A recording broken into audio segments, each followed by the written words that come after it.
20th century, decisions were made without you at the table.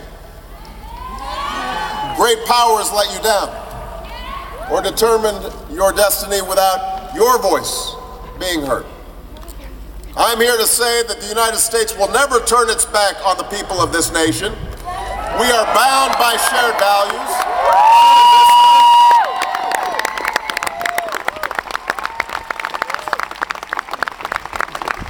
We are bound by shared values and shared history and the enduring promise of our alliance. NATO's Article 5 states it clearly, an attack on one is an attack on all. That is a promise for our time and for all time. The people of the Czech Republic kept that promise after America was attacked. Thousands were killed on our soil, and NATO responded. NATO's mission in Afghanistan is fundamental to the safety of people on both sides of the Atlantic. We are targeting the same al-Qaeda terrorists who have struck from New York to London and helping the Afghan people take responsibility for their future.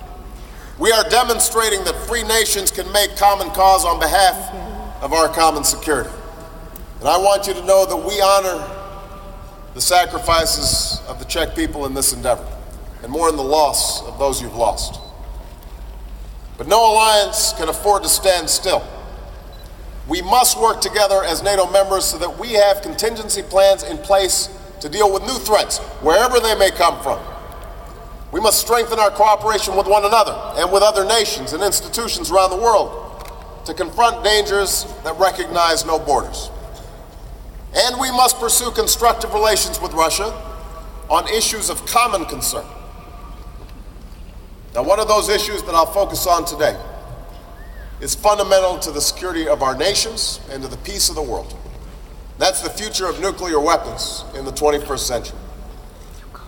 The existence of thousands of nuclear weapons is the most dangerous legacy of the Cold War. No nuclear war was fought between the United States and the Soviet Union, but generations lived with the knowledge that their world could be erased in a single flash of light. Cities like Prague, that had existed for centuries, that embodied the beauty and the talent of so much of humanity, would have ceased to exist. Today, the Cold War has disappeared, but thousands of those weapons have not. In a strange turn of history, the threat of global nuclear war has gone down, but the risk of a nuclear attack has gone up. More nations have acquired these weapons. Testing has continued. Black market trade in nuclear secrets and nuclear materials abound. The technology to build a bomb has spread. Terrorists are determined to buy, build, or steal one. Our efforts to contain these dangers are centered on a global non-proliferation regime, but as more people and nations break the rules, we could reach the point where the center cannot hold.